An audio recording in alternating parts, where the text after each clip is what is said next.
It beats in seemingly complete silence, pushing life through the body and promoting growth. It works behind a metal frame, processing lines of code in mere moments and connecting us with a world of information. Much like the heart or a computer processor, science operates in a less glamorous capacity, driving our everyday lives, typically behind the scenes.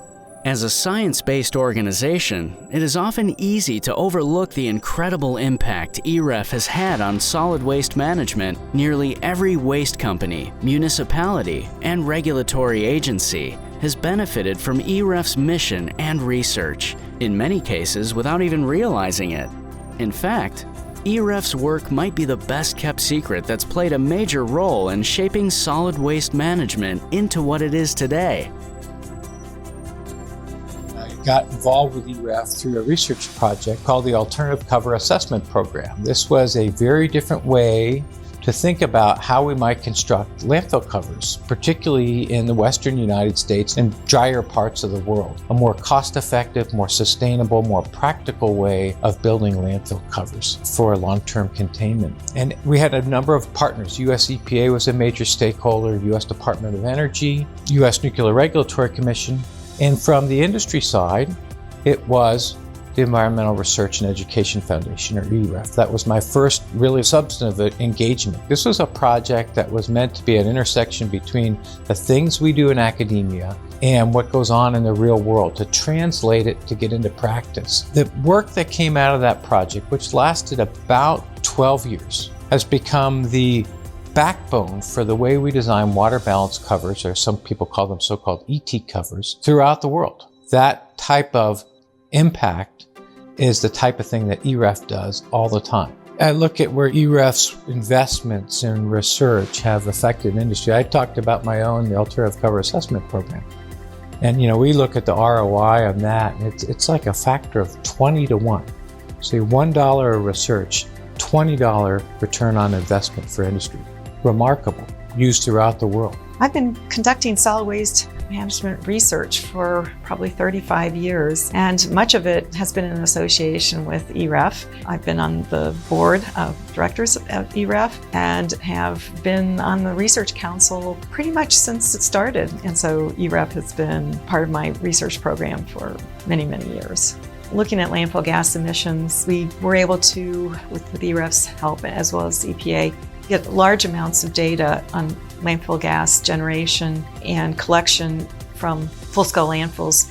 And we were able to use that to back into some model parameters. And as a result of our research, US EPA changed the way they estimate landfill gas generation to account more for some time sequencing and just some model parameters that needed to be discretized a little bit more finely. And we showed dramatically how, what a difference that makes in how you estimate landfill gas emissions. EREF has meant a lot to me throughout my career. My first grant or work with EREF was on a research project that had a number of international participants looking at a complete life cycle analysis where we quantified the environmental emissions associated with a landfill, as well as the benefits of energy recovery.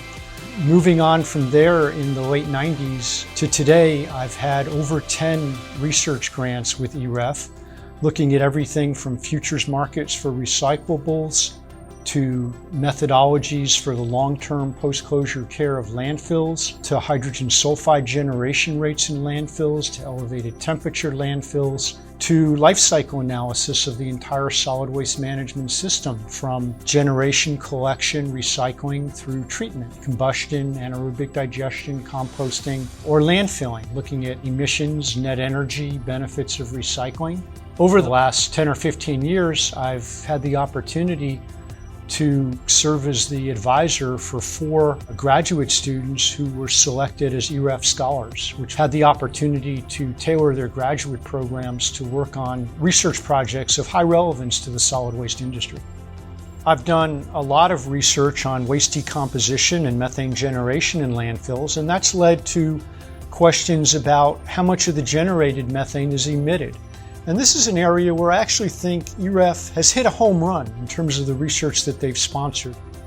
EREF is getting on top of things. We're getting the research that needs to be done to benefit waste management, the environment, health, and everybody who generates waste. EREF really had a pivotal role in dealing with the elevated temperature landfill problem. EREF was that organizer of the discussions early on, but it was EREF that had the foresight to bring these people together around a challenging problem. And you look at that transformation from over probably the last 6 years, it's pretty remarkable how the conversation has changed completely around elevated temperature landfills, from one of almost hysteria to one of very manageable. EREF had that role, helping identify the problem, organizing the key stakeholders, facilitating that conversation, and up until last year, where we had this fantastic meeting in Ohio, all kinds of stakeholders from the regulatory environment, advocacy groups, practice, consulting practice, industry, all together to talk about what we've learned and the path forward. I couldn't think of a better outcome. And it was EREF that connected all those dots.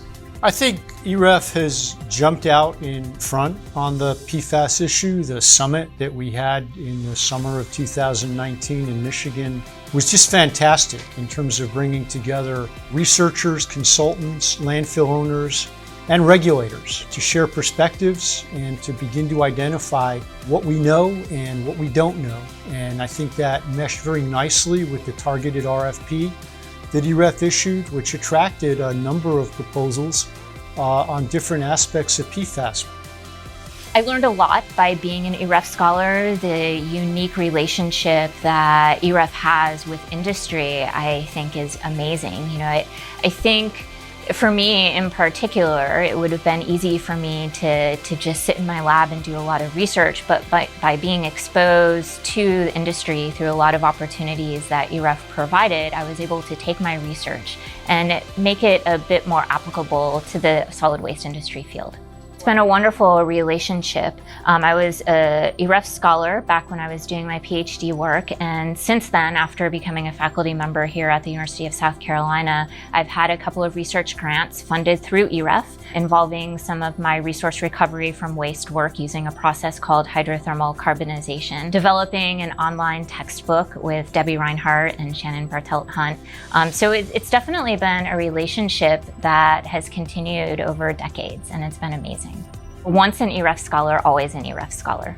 It also showed me how passionate people in this area really are. And I thought that was really beneficial to see as a student, and something that I still experience to this day.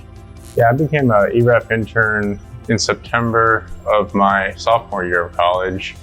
I responded to an ad for an assistantship that was distributed through my environmental engineering and engineering program by Dr. Barlaz in the solid waste world, and immediately clicked and got excited because solid waste was an area I always had interest in.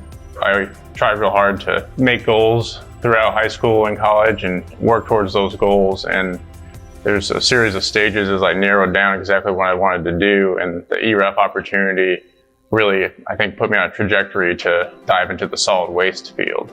I worked in particular on the recycling piece quite a bit and waste generation issues in general, and learned a lot about kind of the size of the industry and the amount of material that's managed in our country from a perspective that was different than the available EPA data that was out there.